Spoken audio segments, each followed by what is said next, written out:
Hello, everyone. I'm Gary McLean, and you are watching Talent Talk. Thanks for joining us today. I do want to give you a quick reminder that if you haven't done so already, please do subscribe to the Talent Talk YouTube channel. Your support is always appreciated. And another reminder that this is a live and interactive show.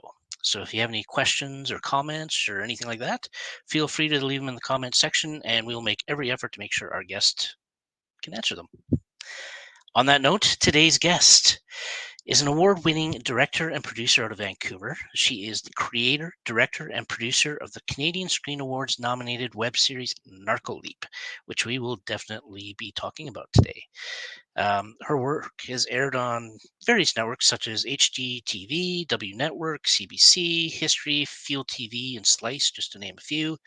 Her recent short film project, Murphy's Law, has aired on CBC and CBC GEM and has won Best Horror Thriller at the Wild Bunch Film Festival. So please join me in welcoming Kate Green. Hi. Hey, Kate. How you doing? Hey, Gary. How are you? I'm doing all right. You know, it's a Good. Wednesday night. The weather's Yeah. not horrible. It's a little cloudy, but it's all right. Yeah. You're in Calgary, right? I am, yes. Yeah. It's pretty cloudy and gross here right now, but that's usual Vancouver weather. Right, of course. Yeah. Yeah. How often do you actually get sunshine out there, honestly? I don't know. It's a solid 9 months of rain. That's for sure. Right. Absolutely. Just want to start off. Maybe you can give actually a little bit of an introduction of yourself. You know, what you do, when you got started. Just Sure. a quick summary. Okay, yeah, you bet. Well, I have my own production company here in Vancouver called Kate Green Productions, and we focus on long and short form content, both comedy, dramatic, mostly series. I'm sorry, I'm looking past my computer because I've got my development slate up on the wall. One feature up there, and also I have a background in documentary and factual television as well, so I have a few of those in the mix, but my focus is mainly on scripted series content. And I started a while ago now. I when I just the very Coles Notes version, I thought I was going to work in theater when I left high school, and I was going to be a stage manager or lighting designer. Didn't know exactly what, but theater was, performance and live theater was my thing. And I soon realized that I probably would never own a home if I if I followed that path. And I also, along the way, I went to university and I kind of got bitten by the acting bug, and so I pursued acting for a few years at the beginning of things, but again, then soon realized that I'd probably never own my own home as an actor or a full-time waitress. Then I kind of got back into production and realized that it was something that I really did like, and I really liked the management side of it. And I was actually pretty good at it, and I was pretty, able to kind of bring all the pieces together to make a production happen, and I really enjoyed it. And so that has been, just over the years, a lot of hard work, a lot of freebies, a lot of volunteering, and climbing up the ladder slowly, but at least upwards. Right? Right. As long as you're continuously moving, and upwards is even better. Yeah. But so now I've got my own company, and I do projects that I really love, and I work with people that I really love and surround myself with. So I feel pretty lucky that I've made the career and the life that I have. And for the amount of time that you've actually been kind of doing this now, I'm assuming you must have built up quite a network of folks that you can work with. And yeah, absolutely. Yeah. I'm a pretty big deal, Gary. That's what I knew that. I did know that. I was just like, I mean, who cares about people like Scorsese? Green. Who's that guy? Who's that guy? No, that's good though, right? Because I don't know. I think that's what this whole industry is kind of about: is building those networks and relationships with people. Absolutely, that's how you keep yourself moving in this industry, I think, right? Oh yeah, you never get anywhere without the help or kindness from others. I mean, it's it's just that simple, you know. And when I'm saying that, I'm talking about people that have mentored me over the years, or have helped me out, or, you know, done a little favor here or there, and hopefully, you know, by the time I'm done, I will have paid that back, you know. So in some way, shape, or form, at least that's my goal. Fair enough. Out of curiosity, because I know, like, from an actor standpoint, you know, we're always kind of taught to continuously hone our craft and take workshops and courses and Hmm. get in front of the camera. Is that something that you know, producers, directors kind of do as well? Are they always kind of honing their craft and finding Absolutely. workshops, things like that? Yeah, absolutely. And especially as a producer and a director too, but you know, you're always pitching. You're always pitching your project. And the art of pitching is really, it's a incredible skill to have. And so much so that, you know, it's conversational, and that the other person doesn't realize they're getting a pitch, you know. So but it takes a while to get to that point and to feel confident too. Yeah, no, Yeah. that's a good point with the confidence thing, because Mhm. yeah, unfortunately, you have to have that ability to take that leap forward and reach out to those people that you maybe don't know. I mean, it's very similar to how I kind of got you on the show. Really, is I just kind of reached out to a couple people, and next thing you Yeah, know, here you are. there So you go. you Yeah, just have to take those chances and risks, right? absolutely, absolutely. I always feel like the only failure in your career that you're going to have is that you didn't try. And if you put something out there as an actor or director or writer and people criticize it, holy congratulations to you, because that means that you actually did something and you put it out into the world. And some bozo behind their computer screen is, you know, slagging on you for it. Well, you know, good for you, because you actually did something. Right. That's a Yes. success, no matter what. No, you know, I mean, it could be a big pile of poop what you did, but it's still, you did something, you know? Yeah. Yeah. So that's a Absolutely. success, yeah. So I must be a huge success then, because that's all I ever get is those messages. I'm kidding, by the way. I don't get that. Bring 'em on, Right. bring 'em Yeah. on. Yeah. Um, so when it comes to, do you have a certain memory in mind of a really great success and a really great challenge, or something like that, that you've had throughout your career? Yeah, I mean, I think when I transitioned to directing, that was a really big shift for me that happened. I'd been producing for a number of years, and I think, again, you know, it was in my nature to be that manager and to be behind the scenes and kind of being, you know, bringing it all together. And when I transitioned to directing, that was like a huge step for me, because it really was like, okay, I'm going to be vulnerable and start to put things out there that I have created, and, you know, it's my voice, you know. And I started off with a couple documentaries, which I'm really proud of, and I'm glad that I did those films. But the memory, I think one of the memories that comes to me was at the end of season 1 of NarcoLeap, and it was like the very last shot. It was the last moment. It had just started snowing, and there's actually a picture of me. My friend Alan had taken it, and he just, like, he captured that moment, and I was just like, and I called cut, and I had no idea, like, what was going to happen. If it was, I didn't know if it was a big pile of poop, you know. I had no idea, and I didn't know if it was going to be successful or not. But it was just that moment of like, I did it, and I don't know if we'll get another season. I don't know if I'll make any money from this. I had no idea. And but it was just this moment of complete and utter satisfaction. And I was so glad that I had conquered my fear of being vulnerable and putting myself out there. And I called cut, and then I just looked to my friend Alan, and he took my photo, and it's just this, I just love the photo, because it's on my face that I'm just so happy and satisfied, like a cat, you know. Right. So you could almost say that it was both in one. Like, it was a really big challenge, but a great success at the same time. Absolutely. Yeah. Yeah, absolutely. No, that works. So speaking of NarcoLeap, we might as well just hop right into that. Sure, yeah. Which, by the way, there are people that are saying hi and stuff too. So I just thought I'd Oh, throw that cool. out there. Oh, Yeah. we don't get to see there. You might be able to see it if there might be a comments button on your top left, maybe, or top right. Okay. Oh, comments. There you go. Oh, there you are. Oh, Carrie. Ross. Oh my gosh. This is so lovely. And Matt, I hear you on that. Yeah. Cool. Oh, and Joseph too. Oh, this is lovely. Hi, guys. Yeah. So you can say hi to them and all that kind of stuff. And if we get any questions, we can maybe try and answer those as well. Yeah, absolutely. When it comes to NarcoLeap, so you're done season 2 now, right?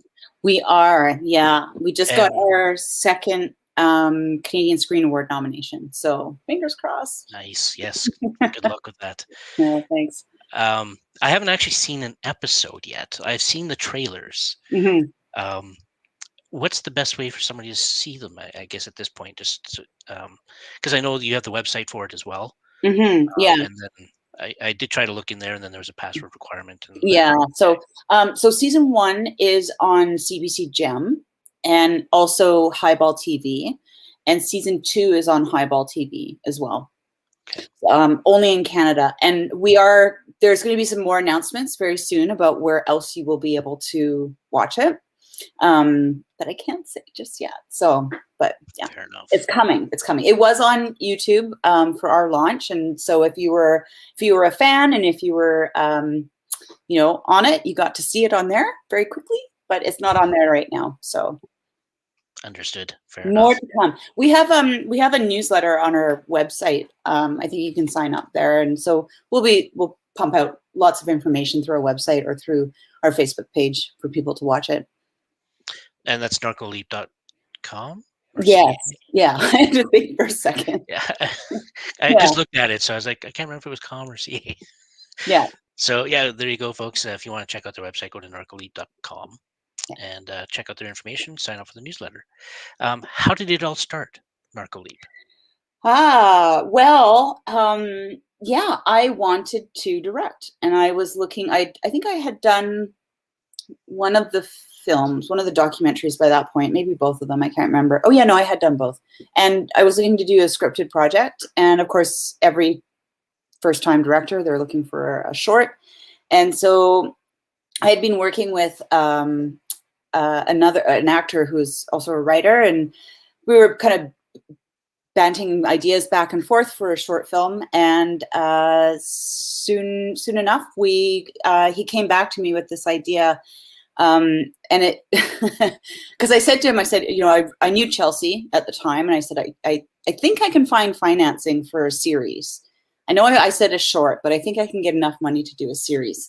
So I want to do Sci-Fi because I love Sci-Fi, and I wanted to work with Chelsea. I'd known her for many years by that point. And I knew that she was on the 100 and kind of connected to the Sci-Fi world as well. And I said, I think she deserves to have a series because she's so underutilized on the 100. And so he came back to me with this idea, and the idea he pitched, get this, was about a young girl, like a little girl, trapped in a military facility who had special powers that could like read minds and stuff. Well, I thought, okay, I think there's something here. Like, let's keep working on this. And then about a month later, Stranger Things came out, which was about a little girl trapped in a military facility that had special powers. Right. Yeah. Oh, and her name was 11. And in our script, our little girl was named Subject 46. Yeah. A couple of similarities. Yeah. Just a few, yeah. So I said to Donald at the time, I said, look, I've just gotten accepted to the Women in Directors Chair program, and I still believe in this. I still think there's something here, and I'd like to take it to that program and kind of redevelop it and, kind of strip it all, back to the drawing board, basically, right? And so, so that's what I did. And then at the end of it, I came out with NarcoLeap season 1. Okay. Yeah. I did not actually get the first season trailer, but I do have the second season trailer. So if you're okay with that, I will definitely share that, and we can get that going right now. Cool. Yeah. You're abilities are awe-inspiring. What is Tripwire? It's the people we're dealing with. They tell me you learned how to jump like a week ago. And already you can target your hosts? You are in real danger. I'm so proud of you. God, you are so full of shit. Restrain her. Why should I believe anything you say? Maybe because you see that I feel the same way about it that you do. Dad! Don't let them do this! Why did we get married again? Because you got pregnant. So I guess you weren't just the cutest girl in my business admin class. Oh, I was definitely that. Be careful. She can jump into any one of you. You said there are others like me, right, Trippers? What if we find them? Hello, Tripper. You don't give a damn about any of us. You're using your power to kill people. I'm using my power to kill boomers. She's a murderer! We are moving in. What's happening? Catch me. Always.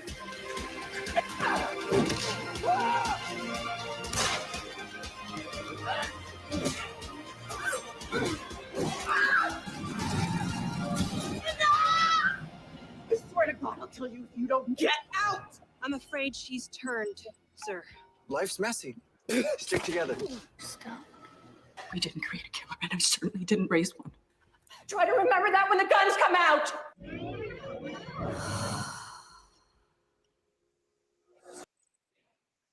A little sticky. No, it was Is good. it okay? Oh yeah, it might be Oh, good, my okay. connection and everything. It's all good. Okay, cool. Great. But yeah, I mean, I have seen the trailer for the first season as well. I just didn't download it for whatever reason. And I'm definitely interested, and that's why I was searching diligently because I've never actually used CBC GEM or anything like that. Mhm. So I was looking diligently trying to find copies of it so I could watch it, but had no luck. Oh my gosh, I would have given you, yeah. Oh, well, that's okay. Yeah, I didn't even think to ask you, to be honest. I was just trying to find it online. Yeah. But I mean, like 2 seasons, you got to be super proud of that to begin with. And I've actually watched some of your other behind the scenes interviews and stuff like that. Mm-hmm. And one thing that, and I've seen comments as well, the one thing that's really seemed to transition is it seems like the character development from season 1 to season 2 is Massive. yeah, that's Yeah. what I was kind of getting at there. Yeah. And was that obviously that must have been like a conscious effort in between seasons, or? Yeah, absolutely. And I want to shout out to David Schmidt, who was involved with the writing on season 1, and he did write an episode on season 2 as well. And so he was very integral to the first season, and then second season we had John Cooksey come on board, and John came on board because we are developing it as a television series right now, and John's involved with that. So season 2 was really an opportunity to develop these characters even more, to give them more backstory, to kind of also set things up that you will see in the television series. So they're the web series and the TV show are definitely separate entities. They're different, they're the same world and some of the same characters, but yeah, that was, I can't really give away too much more. No, fair enough. Hopefully that's clear yeah. So yes, the characters did develop, and it was super fun doing that, and sitting down with John and bashing around some of these ideas, and especially for Helen, Nicole Oliver played Helen, Kelsey's mother, and also Bin Kwan as well. Who in season 1 she played the character Mandy. So, but we discovered that she was undercover playing Mandy, kind of thing. So there's lots of plot twists in it. Yeah, so Carrie Fisk. Carrie's from us in Australia, by the way. This is one thing I've loved about doing this show, is that there's so many fans like all over the world, like Australia, Belgium, West Virginia, like Michigan. It's just been, it's so awesome great. when we get wherever you are. So thank you, Carrie, for joining us. Yeah. What do you have installed for us now? Do you have a movie or TV show coming up? Oh, of my stuff. Can I? I'm sorry. I'm just taking over. It's all good. Go ahead. Go ahead and answer that question. It's all yours. Yeah, Carrie. Yes, I do have. The TV show that we're developing is called Trippers. I have multiple other shows. Again, I'm looking back up at my board here behind the computer. And I also have a holiday movie. I won't call it a Christmas movie because it's not a Hallmark Christmas. It's more like a Love Actually kind of Christmas movie. Yeah, a little bit more indie. So working on that, which I'm, again, at the very early stages of trying to get financing together and all of that. But yeah, keeping busy. There's always something happening with me. Yeah, right. I mean, you have to keep moving, like we mentioned earlier, for Yeah. sure. I kind of got a couple questions, I guess. Mhm. I guess we'll start with the financing portion of it. Like, do you find that to be a bit of a struggle, especially nowadays with COVID and everything else? Or, I mean, in general, it's usually a challenge anyway. But It's a wee bit of a trouble. right, yeah, Yeah. Oh, Tina's here. Hi, Tina. Yeah, the financing is always a struggle for sure. And so far, sheer grit and determination has somehow gotten me through. But, you know, hopefully as the budgets get bigger, maybe it'll get easier. I don't know. It's not the case probably, but yeah, no, yeah, financing is always very difficult. And you know, I think people don't honestly realize what producers do in terms of deferring their fees and not getting paid for many, many months, if not years, on projects, deferring things, you know, all of that stuff that people just don't realize it. So yeah. fair enough. We do have another question. Yeah.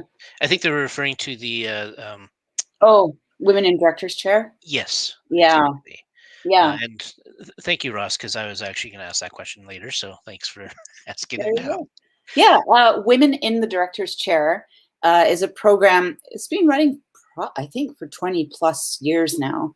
And it's, there was, I think, 6 or 7 of us chosen that year in the cohort, and you apply with a project. And there's story editors that help you and mentors, and there's, you know, kind of workshops that happen throughout. It culminates when we're at the Whistler Film Festival, so we get to go there with our kind of finished pitch package and take meetings and try to finance it, try to get people on board. So it was an invaluable program for me, which I highly recommend if you're a female director and looking to kind of that excuse me, that next step in your career, that you should check it out. Women in the director's chair. Okay. And Yeah. have you found any major challenges or anything being a female director? Not Not, really. not You really. know, I don't know. I don't know. I mean, yes and no, right? I've never let being a woman change anything about what I do in my life. I played drums in school. You know, I've always kind of done things that are maybe a little bit non-traditionally female, I guess. And so I just don't, if it has, I mean, I've just kind of put my nose down and just kept working and moving forward. I mean, yeah, early in my career, and especially as an actress, a 20-year-old actress, you bet. Absolutely. Was I invited to hotel rooms? For sure. Yeah. Right. Yeah, for sure. Yeah. But yeah, I don't know. Now I'm just kind of, I guess I'm just the boss lady now. So it doesn't affect me as much. But I think in terms of storytelling, I think it's really interesting, you know, the perspectives now that we're starting to see and to hear, which is great, from kind of a female lens. And that's what I'm excited about, is like being able to tell my stories, and the fact that my characters are female or not female is insignificant, you know, but I usually make them female because that's my perspective, right? That's my voice. But for instance, Murphy's Law, you know, it's a Western about 3 women stealing and robbing their way. I mean, that could have been 3 dudes easily. It doesn't matter that they were, you know what I mean? But for me, it was an interesting way to tell that story. For sure. And honestly, that is the cool thing about storytelling. I had another guest couple seasons ago. Mhm. And that was one of the comments he made, is like, when you have a script, you should be able to see anybody in that role, male, female, any ethnicity. You should be able to plunk them in any of those roles. Like, it Yeah, should be completely open in a way, right? Uh, yeah. I think there's some truth to that for sure. Yeah. I mean, there's obviously certain perspectives that we just can't tell, that but yeah, I think it's an interesting idea to play with as a storyteller. Yeah, yeah. Got a question from Joseph. Does your company accept script submissions? You bet. Yeah, if you go to kategreenproductions.com, there's a development page, and you can fill it out and plunk in your or kgpfilms.com. Yeah, I've just rebranded everything back to Kate Green Productions, but it'll all go to the same place. Don't worry. And there is a submission release form that I do require. My development producer requires that you fill out, because just like Netflix, you might have the same show in development. Right. Yeah. Yeah, fair enough. It happens. It's the zeitgeist, Totally, absolutely. Yeah. Surprisingly, well, not really. We're in the last 4 minutes here. Holy smokes. Right? It just flies by. But I actually do want to show the second trailer we have, which is for Murphy's Law, because Oh, cool. Yeah. Fun. I loved this trailer. So, and I'm sure other people watching will quite enjoy it as well. So here we go. You see, there are two types of people in this world, my friend. Those who are alive and those who are dead. Do you have to say that each time? I'll round up the horses in the gear, round up the heads. Or you'll have to put her down. This one ain't dead yet. This is what we do! This is who we are.